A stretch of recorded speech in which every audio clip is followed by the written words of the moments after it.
Well, I just got the Harbor Freight 20-ton log splitter home, and box is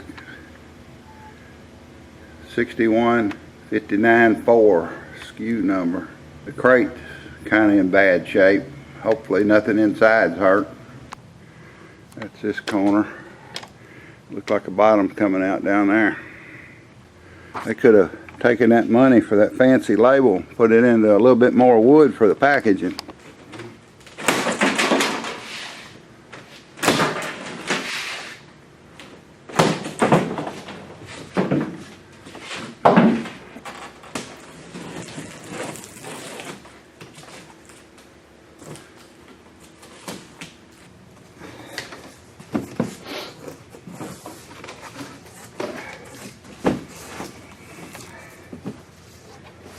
Well, the side that's busted up, at least the motor's not in it. The motor's on the corner. Well, I don't know, there's a tear in that corner. The motor would be what I'd be most concerned about.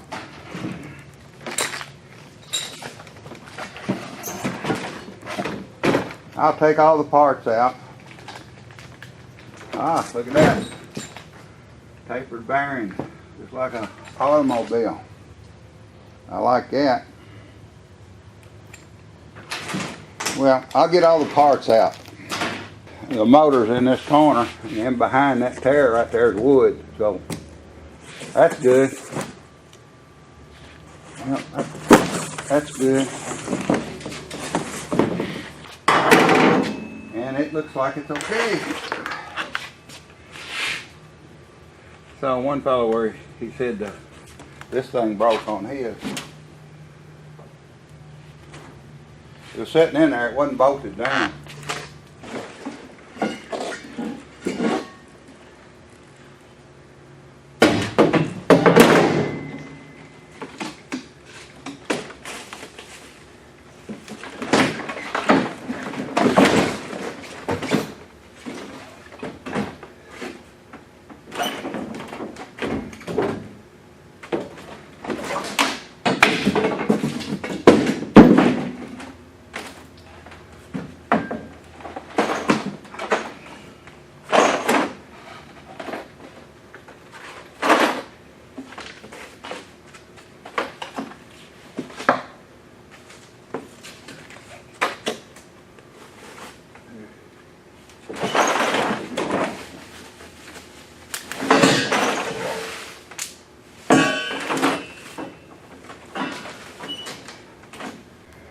Yeah, that bottom piece of plywood needs to be about twice that thick.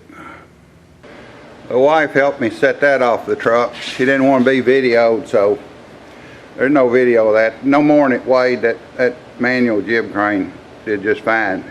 So far, the only thing I found wrong, or tore up, or messed up, is that hose got crushed. When the bottom of that crate broke out, it let that main frame drop down on that hose, and that hose is sitting on that part that it's still on right there. I hadn't got that out of the truck yet.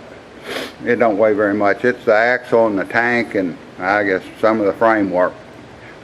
Anyway, it looks like I've got it pretty well unloaded. I'll probably pull the truck out and then video all the different components, and I might as well put them together and video that too. I sent Harbor Freight an email and suggested they put screws into those boards to support the bottom of that case.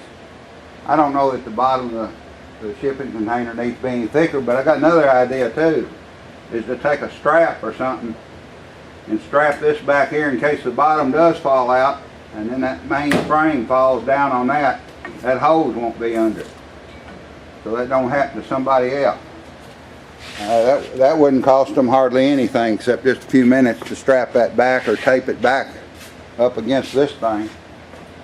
They could tape it up, well, I don't know, might be something else up there, but anyway, that needs to be back off that plate because that main frame's hovering right over the top of that.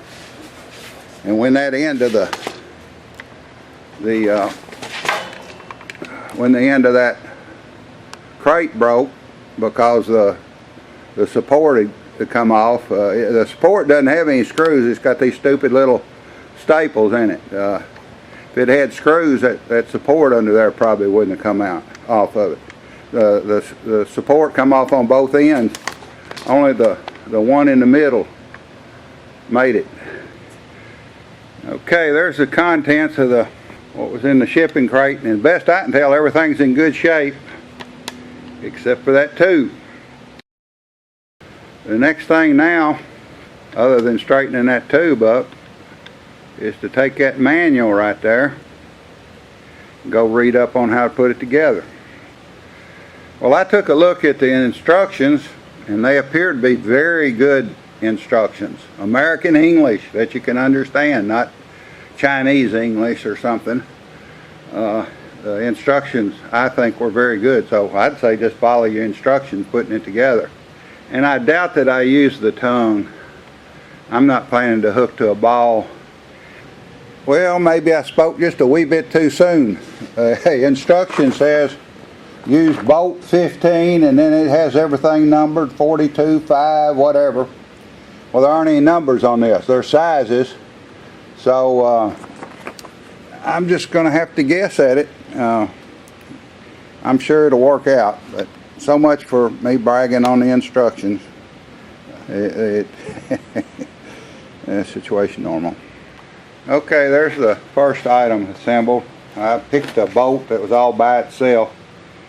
The 10 millimeter by 7.5 and a 10 millimeter self-locking nut, which I assume is the right bolt. And it took 17 millimeter wrenches, so you're going to have metric tools to put it together with. The instructions I have say that the tongue goes on next, and I'm not intending to use that, so I guess I'll skip that one. That comes next, and as big as it looks, you'd think it'd be real heavy, but it's not. Pick that up with one hand. Anyway, that goes together next. I get to guess at what bolts, nuts, and etc. hold it on there. Now, I first tried the 12 millimeter by 75 millimeter long hex head bolts. They looked like they was going to be shy a little bit. The nylon lock wasn't going to quite reach. Well, the bolts weren't going to reach the nylon lock. So I went to the 12 millimeter by 80 millimeter long, and they're plenty long now. I may have made the right choice, I may not have. Time will tell. And it takes 19 millimeter sockets and wrenches. So there's that one. And of course, if you went by the directions, you'd have your tongue on yours, where I don't have the tongue on mine. Two bolts I put in, I tightened them up and squeezed that square tubing a little bit. But now that first bolt, all I did was just the nylon lock engaged on the threads a little bit, just barely snugged it up against the plate. I didn't want to lock that foot there. It's got to be able to turn, so I left that bolt a little bit loose, but it's got to be able to fold up. There's one other thing I did. When I unpacked that thing, or started to unpack it, I noticed that fitting was uncovered. That means dirt could have got down in that tank. Really, they should have had a cap on it like I've got on it now, those little plastic caps that pop on things. So until I get ready to put a hose on that, I got it covered up. If yours comes uncovered, I'd suggest before you even get it out of the crate, at least put some tape over it or something. The tires come next. If you look at the specifications, it says supposed to have 60 pounds in them. So I went and got a paint pen and I wrote that on them. Well, I could set them up on a table and not have to bend over. I'd say most of us fat old men don't like bending over, so that was the time to do it before I put them on. Won't have to do it later. You don't have to do it at all. Okay, I've just got them sitting on there and got the washer and the nut just loosely on there. But several things came to mind when I was doing this. If you've never fooled with like your front end wheels on your car or something, to greasing the bearings or whatever, when you go to put those wheels on those axles, there's a seal, inside seal on those things, and the seal's real fragile. So make sure you've got that lined up, you know, on center when you push it on the shaft. Otherwise you might bump that seal and do damage to it, and then you'll be leaking grease. I guess to each their own, but the way I'll do it, I'll take those pliers right there and I'll tighten that nut up until it's tight, and then I'll back it off anywhere from a half to a whole turn, depending on what it feels like when I roll it. And there's one other thing I read in the book where this isn't for roads. It's not DOT approved, so you're not supposed to run this up and down the highway. You keep it on your property. I mean, in my case, that works just fine. Then the last little thing is those plastic caps that most of you will throw away. I don't ever throw away any plastic caps. And that red cap that's over that open hole on that oil tank is a good example. I've got a whole box of those I've collected through my lifetime, come off the end mill tubes and stuff like that. I don't know where they all came from, off of old furniture. I don't ever throw a plastic cap away because you never know when you might need one. Well, the wheel's on, nuts on, been tightened, and a half a turn's more than enough on that little thing to back it off. Don't let the grease seal, when it incurs that larger shoulder back in there, the shoulder it rides on, fool you into thinking you got it all the way on.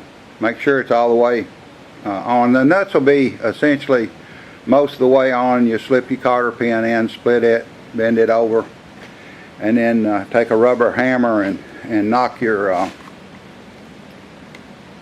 hub on. If you hit that with steel, you'll probably dent it. Okay, got the main frame on there, what I call the main frame, the bed of the log splitter, whatever you want to call it. And once again, the wife helped me, and she's not about to be videoed, but anyway, there's a kind of a copy of Brando Town manual jib crane. If you've seen that on YouTube or not, I don't know, but I copied his crane. He made his out of wood, and I work with metal, so mine's all made out of junk metal. But anyway, no more than that thing weighs. That manual jib crane, that's great for this. It saved me from having to move the motorhome out and go to the A-frame way back there. Pin with the handle goes there, a little keeper on the other side. And then you can't see it in behind the manual jib crane upright. Some more 12mm hex head bolts, and use 19mm socket and wrench. Now, to bolt that motor down, they not only gave me bolts, they gave me lock washers, and then they gave me nylon lock nuts. And I'm going to use all that, but I don't know why you want lock washers when you got nylon lock nuts. And I'm thinking maybe at some point in time somebody complained about the motor coming loose. And that could be because there's weld on that plate underneath actually the motor is bolted to a plate that then bolts to the log splitter motor mount. And it has some raised weld. I wish now I had ground that weld down flat, because I could see if in the past some of these motors came loose, I'd say the vibration of the motor would have let that weld dig into that bottom plate, and the bolts then would loosen up. And maybe that's why I've got lock washers and nylon lock nuts. But anyway, I forget what size bolts they were, but it'll be the small set of 4 bolts, and it takes 13mm socket and wrench to bolt them up. I may take that off and just grind that flat, because that weld shouldn't be up like that. I'll do that. There's that weld sticking up right here. That's not sticking up there, but sticking up pretty bad right there. So I'm going to take this grinder and get all that flat and level. And then once the bolts are tightened down against it, it'll stay tight. I feel better about that now. Those raised places are gone. And I covered the motor up where no grinding dust would get on it. So now I'll put the motor on it. They might not have capped that off, but I like this. I don't know if that's in the movie or not. Look at this. They're both plugged. They got plugs in these so dirt don't get in them. That's right thing to do there. Whoa! Got fluid in it too, damn it. Didn't know about that.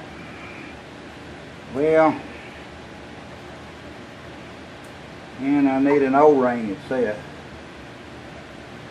I guess the O-ring just goes right down there. And it looks like we're going to piss oil all over everything.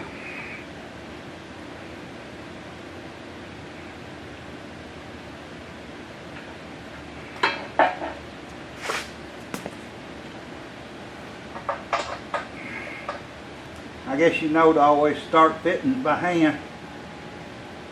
Don't ever use a wrench to start a fitting.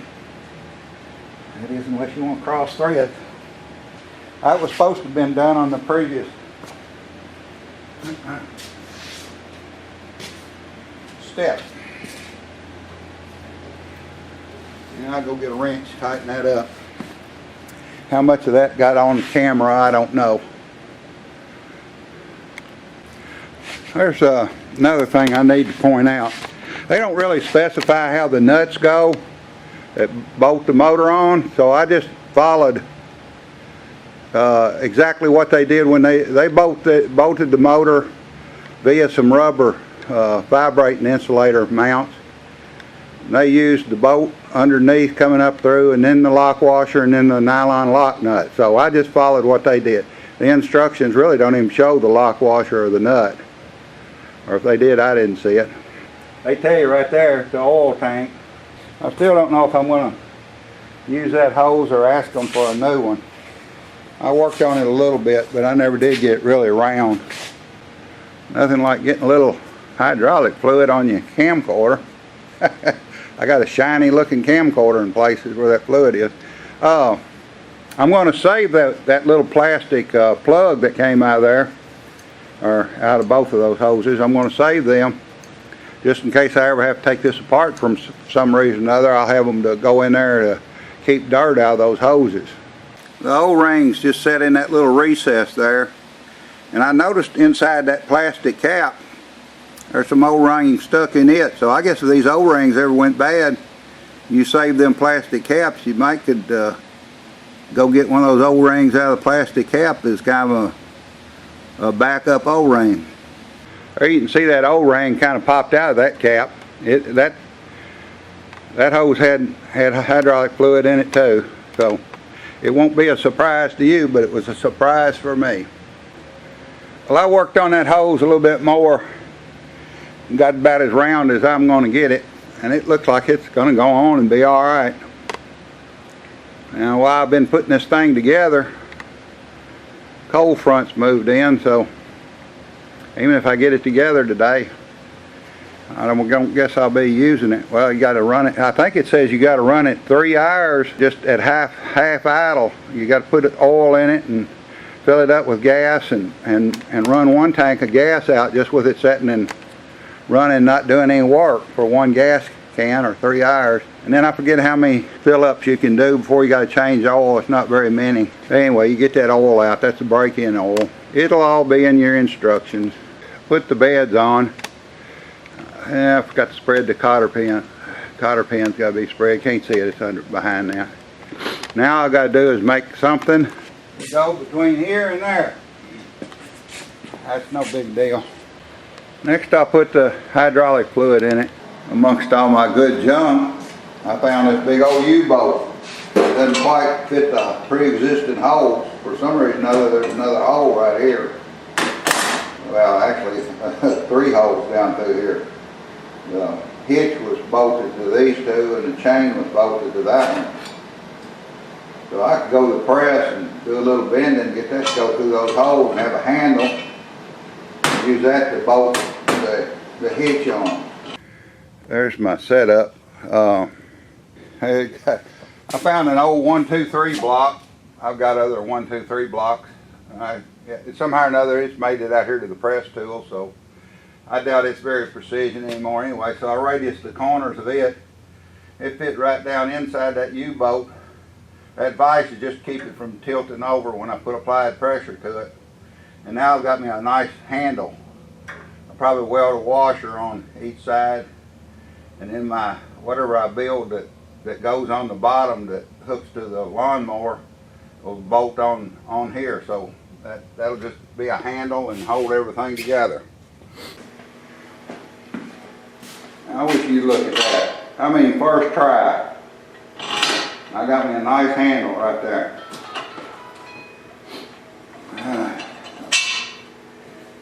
And I bolt whatever kind of hitch I put on it out here. Now, like I said, weld some washers on that. Well, there's the bracket. Took probably less than an hour to make. Made it out of hot roll simply because I'm out of acetylene and I'd break cold roll if I tried to bend it. So I had to bend that cold in the hydraulic press. So now I'll go out there and find out where I have to weld my washers on the U-bolt.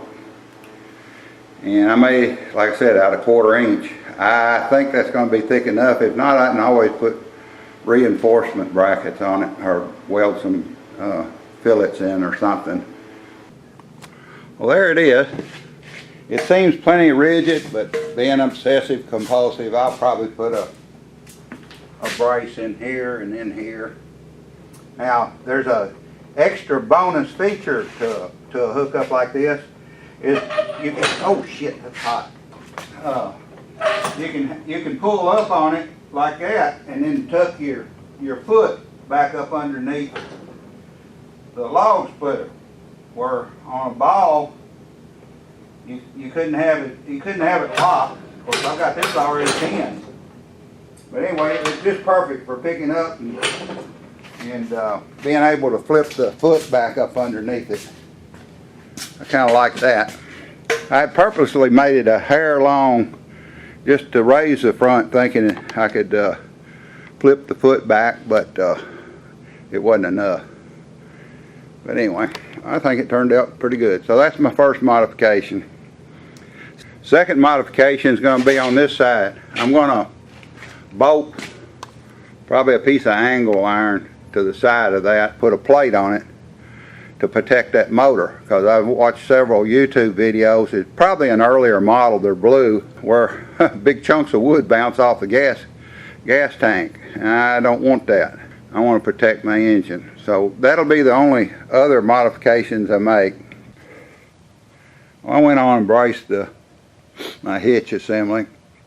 Got the hydraulic oil draining in. That's the 2nd gallon. I was thinking maybe since it hadn't run yet that the 2nd gallon might overflow before you get that last 1/4 of another gallon in, but it didn't. You can easily dump 2 gallons straight in. And I'll take it easy with that last 1/4 of a gallon. Got the oil in,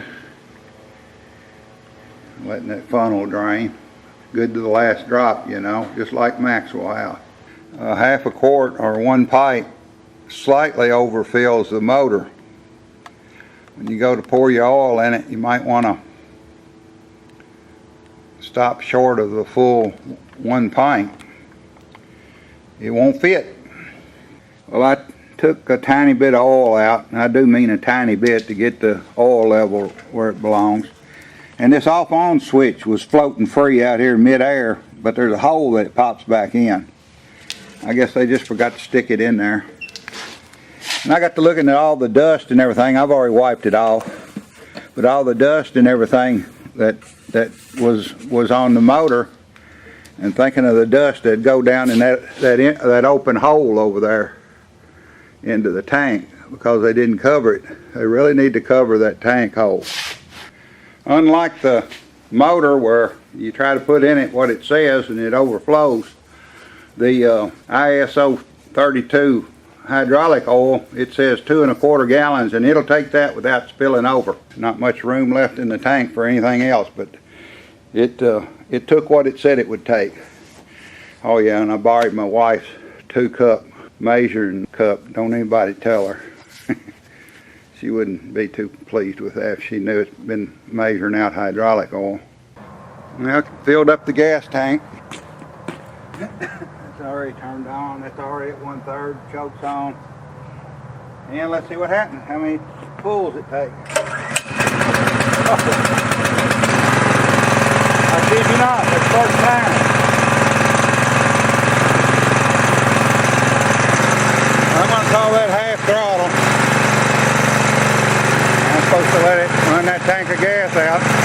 can operate the wedge. I just can't, I can't split any logs with it yet.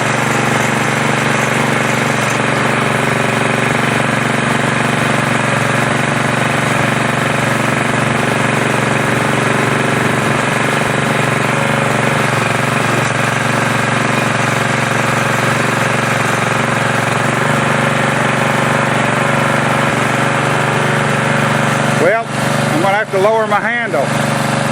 That's going to hit by about 1/4 inch or so. So, that's a great idea. I just got a little too tall. Well, it's supposed to run for 3 hours. A little after 3. It's 6 o'clock. Got plenty of clearance now. Well, 3 hours are up. It's still running. I think I'm going to go get a piece of wood and see if it'll do any damage to it. This light's coming on kind of slow. It's cold out here. Let's see what happens.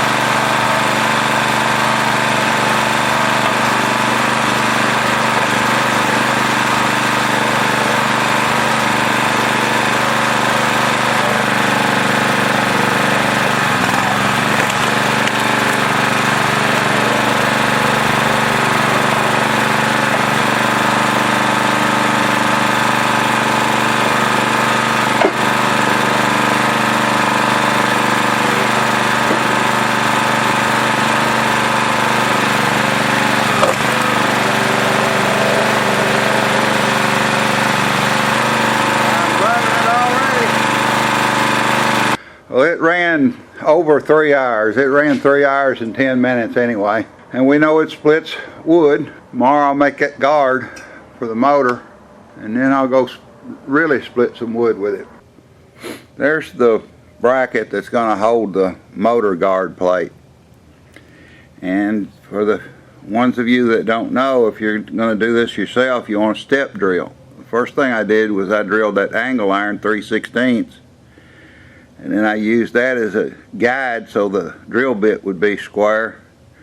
And I took a 3/16 drill and drilled on through the upright on the frame of the log splitter.